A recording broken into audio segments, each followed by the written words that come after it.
You're standing at the edge of everything you've ever wanted: peace, stability, love without fear, success without burnout. A version of your life not dominated by exhaustion, chaos, or invisible wars with yourself. You can see it, just there, beyond the threshold. But you don't move. You can't move. Instead, you sabotage the moment. You forget to reply to the email. You ghost the relationship that felt too safe. You pick a fight over nothing. You tell yourself it's not the right time, not the right job, not the right version of you. And without realizing it, you retreat back into the familiar weight of struggle. Why? Why do you reach for the flame, even when it burns you every time? Why does the silence of peace feel more threatening than the noise of chaos? Why is it that when things go well, you find a way, subtle or seismic, to unravel it all? Have you ever asked yourself that? Have you noticed how, when life slows down, your mind speeds up, scanning for what's wrong, what's missing, what might fall apart next? And if nothing is broken, you break it. You tell yourself it's just bad luck, that maybe you're cursed, that maybe other people are wired differently, built to coast, while you're built to climb uphill. But what if that's a lie? What if the real truth is far more unnerving? What if you've become addicted to struggle? Not because you love pain, but because pain is familiar. Struggle is structured. Chaos, in a strange and tragic way, makes you feel alive. There's a pattern here, ancient, invisible, and deeply embedded. A hunger not for victory, but for the fight itself. And here's the twist: you don't even know you're choosing it, because struggle wears many masks. The mask of ambition, the mask of loyalty, the mask of "this is just how life is," and slowly it becomes your identity. You stop trusting ease. You recoil from rest. You feel guilty when you feel good, as if joy must be purchased with penance. You overthink your healing.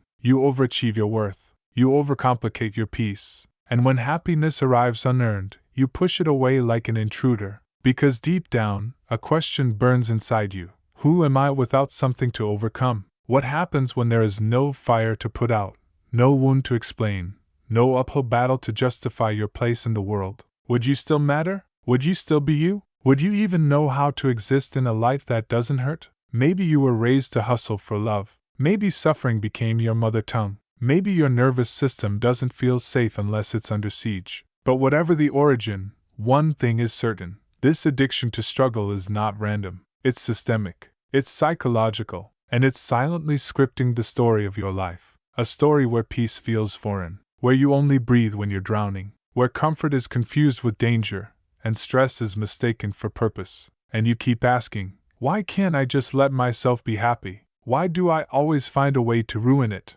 The answer isn't in your willpower. It's not in how hard you try or how good you are. It's buried deeper, in the wiring of your mind, in the philosophical constructs of selfhood, in the ancient myths we call personality, resilience, and redemption. And until you confront the roots of this addiction, not with judgment, but with terrifying honesty, you will keep repeating the pattern: different city, different job, different face in the bed beside you, but the same war inside. So here's the question, the one most people spend a lifetime avoiding. What if the struggle isn't happening to you, but because of you? Not out of failure, not because you're broken, but because somewhere along the line, you learn that suffering is safer than freedom, that pain is more predictable than peace, that identity is forged not in who you are, but in what you've endured. And if that's true, then escaping the struggle isn't about fixing your life. It's about untangling who you think you are from the suffering you've been taught to need. So the real question isn't, why does life keep hurting me? The real question is, what part of me keeps choosing the hurt and calling it home? This is where the unraveling begins. Not in the symptoms, but in the source. Not in the fight, but in the silence before the fight begins. And the answer lies not just in the brain, but in the soul, the shadows, and the ghosts of meaning we inherited. Now let's go deeper. Let's step into the hidden layers, where the addiction to struggle was born. The addiction to struggle isn't always loud. It doesn't always arrive in the form of breakdowns, chaos, or overt drama. Sometimes it's quieter, more elegant. It wears the face of perfectionism, martyrdom, overachievement, or relentless self-improvement. It hides behind your calendar. It camouflages itself inside your goals, and it whispers in your ear, keep going. You're not done yet. You haven't earned your rest. But where did this voice come from? To trace its origin, We have to leave the surface, the shallow waters of productivity hacks and toxic positivity, and dive into deeper currents, into the unconscious, into the systems that built you, into the philosophies that shaped your soul before you ever had a choice. Carl Jung called it the shadow, the disowned parts of ourselves buried beneath our conscious identity. But here's the twist: the shadow doesn't only contain your rage, lust, or jealousy. It also contains your softness, your right to joy, your need for gentleness, your worthiness of ease. Because somewhere along the way, you were taught that these things were weaknesses, that life is war, and your value is measured by how much pain you can survive. And so you began to amputate the parts of yourself that craved softness. You began to confuse suffering with virtue, and you began to believe, deeply unconsciously, that the more you struggled, the more you mattered. Friedrich Nietzsche once wrote, "To live is to suffer, to survive is to find some meaning in the suffering." But what happens when suffering becomes your identity? When the struggle isn't a phase, but a mirror in which you see your worth reflected back at you? That's the hidden trap. Struggle becomes sacred, not because it's noble, but because it's familiar. And the familiar, no matter how brutal, always feels safer than the unknown. Arthur Schopenhauer, the philosopher of pessimism, believed that human desire is a bottomless pit. That suffering arises not because we are cursed, but because we are always wanting, he said. Life swings like a pendulum backward and forward between pain and boredom. In that paradigm, the struggle becomes a necessary anchor. When things get too still, too calm, too quiet, the soul itches for motion. So it manufactures drama, creates resistance, invents new mountains to climb. Because the absence of struggle, to the addicted mind, is not peace. It's emptiness. You begin to think, if I'm not struggling, what am I doing? What am I worth? Who am I serving? What purpose do I have? This is not just psychology. It is theology. It is existentialism. It is the myth of the suffering saint encoded in our culture. You see it in childhood, where love is conditional, where affection is awarded after achievement, where joy must be earned and guilt follows every moment of rest. You see it in religion, where holiness is often portrayed not as inner freedom, but as endurance through suffering, where the more pain you bear, the more sacred you are deemed to be. You see it in capitalism, where your value is measured by your output, where your schedule is your worth, where burnout is worn like a badge of honor. You see it in relationships, where chaos is mistaken for passion, where love is proven through sacrifice, where staying in pain is seen as loyalty. It's a cultural hypnosis, a spiritual virus, a collective trauma passed down like an heirloom. Jean-Paul Sartre, the existentialist, argued that existence precedes essence, that we are not born with a fixed identity, we create it through our choices. But here's the existential dilemma. What if the identity we created was forged through pain? What if we defined ourselves by the struggle, and now don't know who we are without it? There's a phrase in trauma psychology: the nervous system doesn't recognize safety if it was never taught what safety feels like. So even when peace arrives, it feels wrong, alien, dangerous. You might say to yourself, why am I anxious when everything is finally going well? But it's not you that's anxious. It's your body, trained like a soldier, waiting for the next war. This isn't weakness. It's programming. It's the limbic system on high alert. It's the brain's addiction to cortisol. It's decades of emotional conditioning that told you safety equals vulnerability, and vulnerability equals pain. So the struggle becomes home, a predictable rhythm, a chaotic lullaby, and without realizing it, you start to crave it. Not consciously.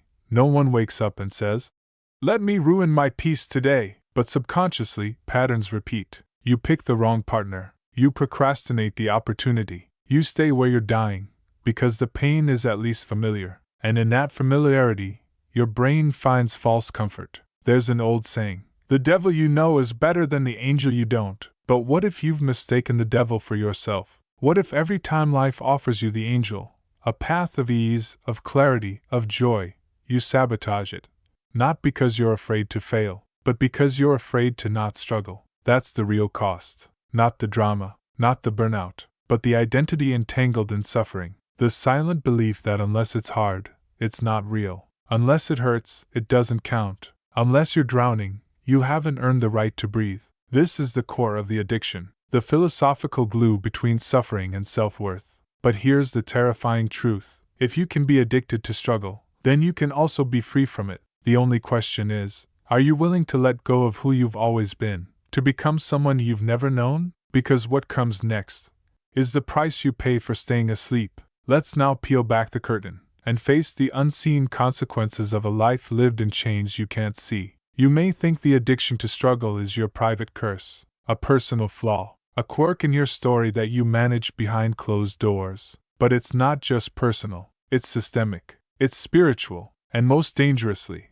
it's invisible. Because the consequences of this addiction don't just play out in your mental health. They ripple outward, distorting your relationships, poisoning your ambitions, and shaping a life that never truly feels like yours. You wear the mask, smile for the camera, push through another week, and underneath it all, something ancient is dying, the version of you that once believed life could be more. But the cost doesn't scream, it whispers, it shows up in the quiet, in between moments. Like when you finally sit in a peaceful room and feel restless. When someone loves you without condition, and your first impulse is to pull away. When success arrives, and instead of joy you feel guilt, or worse, emptiness. Let's go deeper. Neurologically, your brain is conditioned by repetition. Each time you struggle and survive, your brain reinforces a powerful loop. Struggle equals survival equals identity. It rewards you with a hit of dopamine for pushing through pain. So over time, you don't just endure struggle, you start to seek it, unconsciously, strategically, as a means of staying connected to yourself. This is why peace doesn't register as pleasure, it registers as danger, the calm before a storm that must be coming, so you create one. It's not self-sabotage, it's neurological loyalty, loyalty to a story that says, you are only valuable when you're overcoming something. And what happens when this belief goes unchallenged? You overcomplicate everything, not because you're stupid, but because complexity is familiar. You set unrealistic goals, not because you're ambitious, but because failure confirms your worthlessness, and success feels unearned. You attract chaos, not because you're unlucky, but because stillness triggers abandonment wounds, and movement keeps the demons quiet. You become the hero of your own tragedy, always exhausted, always fighting, always, almost okay. It becomes your brand. People know you as the strong one, the fighter, the one who always figures it out. But inside, you're crumbling. Because what happens when your entire value system is built on suffering? You start to feel useless in its absence. You start to feel worthless when you're finally at peace. And so, without even realizing it, you become the architect of your own pain, the designer of your emotional labyrinth, and the world claps for it. It rewards you for it. You get praise for your grind, applauded for how much you can handle, told you're so resilient, while your soul silently bleeds beneath the armor. Society reinforces the addiction, because let's face it, a person addicted to struggle is easy to control, easy to sell to, easy to keep in line. You'll buy the next productivity hack, sign up for another life coach, keep working 60-hour weeks, keep chasing the carrot that's always one step ahead. You'll call it ambition. But it's not. It's spiritual starvation, a deep, unacknowledged grief for the life you were meant to live, but never felt you deserved. Relationships suffer, because when you only know love through struggle, you'll mistake drama for depth. You'll confuse inconsistency with passion. You'll find safety in hot and cold dynamics that mimic your childhood. And when someone shows up with healthy love, with calm, presence, and emotional maturity, you'll feel nothing. Worse, you'll feel bored. Not because they're not right for you, but because your nervous system isn't calibrated for peace. You don't need more love. You need to rewire how you receive it. And it doesn't stop there. Creativity collapses, because the mind addicted to struggle sees art not as play, but as proof. Proof of value, proof of pain, proof that you're doing something important. You can't write unless it hurts. You can't rest unless you're exhausted. You can't create unless you're at war with yourself. So you wait for the suffering. Because somewhere you were told that joy makes art shallow, and that true brilliance only comes from brokenness. But what if that's a lie? What if you've been deferring your genius,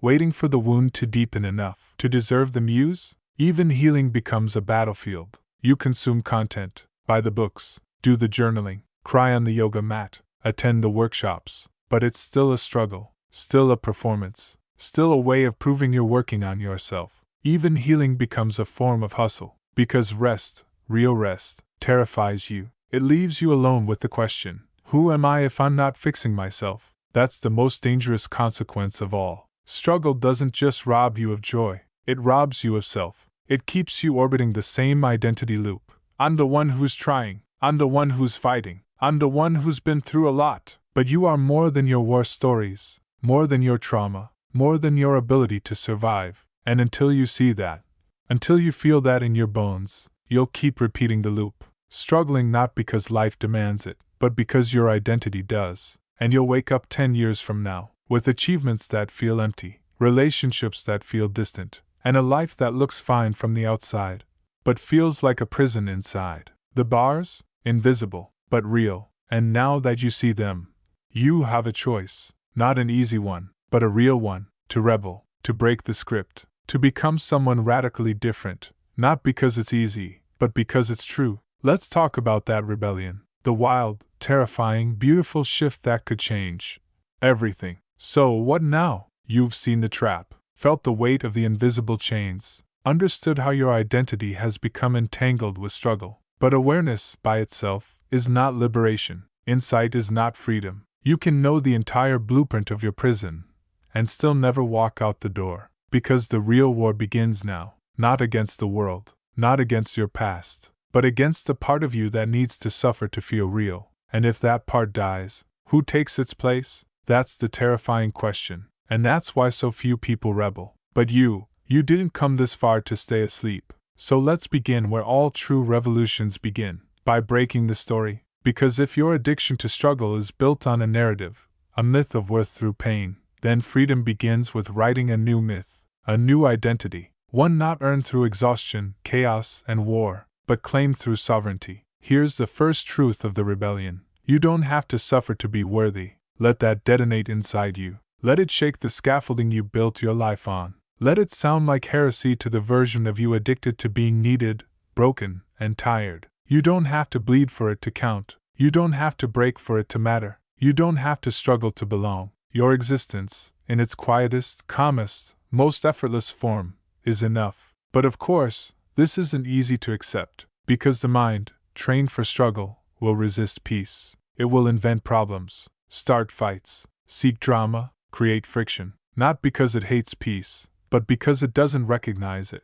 So the rebellion begins in your nervous system, not in your schedule, not in your Instagram feed, but in the deep, biological patterns wired by trauma, culture, and history. You have to reintroduce yourself to safety. This means learning how to sit in stillness, not waiting for the next explosion, learning how to receive love, without needing to earn it, learning how to create, without needing to prove anything. And yes, it will feel wrong at first. That's okay. That's not a sign you're failing. That's a sign you're healing. Real rebellion feels like loss before it feels like liberation. Because to reclaim your life, you must let parts of it fall apart. The identities, the relationships, the habits, the masks. You must let yourself die a little, so something truer can rise. This is not some hallmark transformation. This is grief. This is rage. This is sacred ground. But this is where all true power begins. Look to those who have walked before you, the mystics, the monks, the rebels, the awakened ones. They didn't find freedom in comfort, but they redefined comfort. They made peace their default. They made joy their compass. They chose stillness, not because it was easy, but because it was true. Take Viktor Frankl, the Holocaust survivor and psychiatrist who lost his entire family in concentration camps. He wrote, "When we are no longer able to change a situation, we are challenged to change ourselves." Frankl found purpose, not by running from suffering, but by refusing to let it define him. His rebellion? Meaning, dignity, inner freedom. You don't have to survive something as extreme as Auschwitz to understand this. Everyday life offers a battlefield of its own. Every time you rest, and don't feel guilty. Every time you say no, and don't explain yourself. Every time you slow down, and still believe you're enough.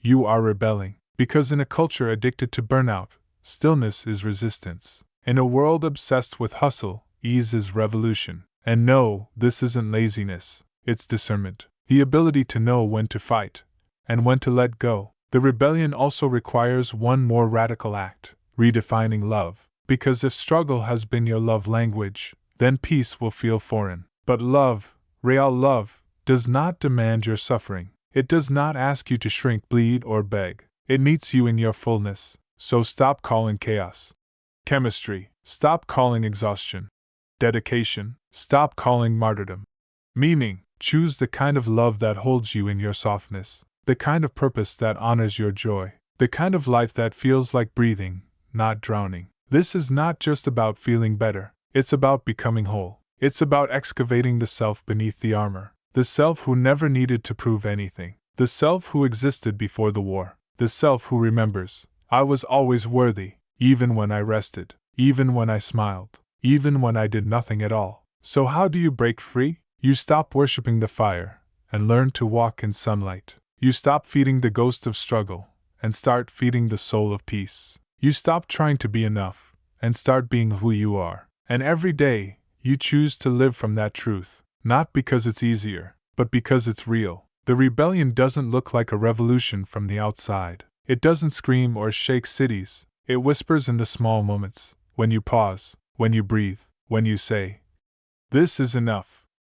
I am enough," and you believe it. That's power, that's freedom, that's the rebellion. But what waits for you beyond the rebellion is something even deeper, even more haunting, and utterly world-shifting. There is a truth, a final, irreversible truth, one that makes sense of everything you've endured, and changes everything that's yet to come. Let's go there. What if everything you thought was broken in you was never broken at all? What if the struggle you believed you had to conquer wasn't an obstacle to your truth, but the very invitation to it? Pause, let that live in your chest, because the final truth isn't about removing the struggle, it's about transcending the way you see it. Here's the paradox. You're not addicted to struggle because you're weak. You're addicted to it because you're wired for meaning. You are a meaning-making machine, and struggle, as painful as it is, gives you context. It gives your life shape, urgency, gravity. In suffering, there is clarity. In conflict, there is purpose. In effort, there is identity. And so you clung to it, not because you loved the pain, but because the pain gave you something to live for. But what if you've outgrown that kind of meaning? What if the next stage of your life doesn't ask you to struggle for worth, but to receive it freely? Not as a reward, but as a remembrance. What if you stopped asking, "What must I overcome?" and started asking, "What must I accept in order to become fully myself?" Here's the ultimate truth. The struggle was never the enemy. It was the teacher. It wasn't there to destroy you. It was there to strip away the illusions, the armor you mistook for strength, the roles you mistook for identity, the wounds you mistook for personality. Struggle showed you what you are not, so you could remember what you are. You are not the abandoned one. You are not the fighter. You are not the fixer. You are not the one who always has to do more, be more, prove more. You are not the wound. You are what survived the wound. You are what watched it all happen and lived anyway. You are the witness, and from that place, something awakens, something ancient, unbreakable, sacred. Call it soul, call it essence, call it divine memory. It doesn't matter. What matters is this: you've met the fire, and now, you no longer need it to feel real, because you've found the deeper fire inside. The one that burns without pain, the one that illuminates without destroying, the one that says, "You were never lost. You were never broken. You were only becoming." Carl Jung wrote, "I am not what happened to me, I am what I choose to become." And now you see why the struggle has been your mirror, not because it reflects who you are, but because it shows you what still needs to be let go. And here's the real shift. You don't need to fight anymore, not because the war is over, but because you finally understand. You were never at war, not with the world, not with other people, not even with your past. The battle was always internal, a holy struggle between the false self and the true, between the voice that said, "You must earn love," and the deeper truth that whispers, "You are love." The real you, the untouchable you, has always been here, beneath the strategies, beneath the stories, beneath the scars. The one who doesn't need to strive, the one who doesn't need to be seen, the one who simply is. This is the truth that terrifies the ego, because if there's nothing left to fight, then who are you? And that's where rebirth begins. You start living from essence, from presence, from enoughness. You no longer create to prove something. You create because it's your nature. You no longer love to fix someone. You love because it overflows. You no longer grow to become someone, you grow to return to yourself. And suddenly, everything changes. Not because life gets easier, but because you stop needing it to be hard. You stop seeking drama. You stop waiting for chaos. You stop performing your pain like it's the only part of you that's real. You walk into a room, calm, clear, grounded, and you belong, not because you fit in, but because you no longer abandon yourself. You sit in silence, and it doesn't scare you anymore. You feel peace, and you trust it. You receive love, and you let it stay. And then, perhaps for the first time in your life, you breathe, not the breath of survival, but the breath of arrival. You are here, alive, whole, unfinished, and still enough, growing, and still worthy, healing, and still beautiful. You've stepped beyond the myth of struggle. You've stepped into truth, and the truth is simple, not easy, but simple. You are not here to prove anything. You are here to remember everything. You are not here to be tested. You are here to be revealed. And the pain was never the point. It was just the path that brought you home. So now, the question is no longer, why am I addicted to struggle? But rather, what will I create now that I am free? Will you dare to live in joy, even when your past taught you to brace for sorrow? Will you dare to love, even when your wounds whisper, don't trust it? Will you dare to rest, even when your worth once came from exhaustion? This is your moment. This is the quiet revolution, the one no one sees but you will feel in your bones. Because the war is over, the mask is off, the striving has ended. Now begins the sacred return, not to the person you were before the pain, but to the self you were always becoming through it. No more proving, no more performing, no more pretending, just you, finally, you, and that is the most powerful truth of all.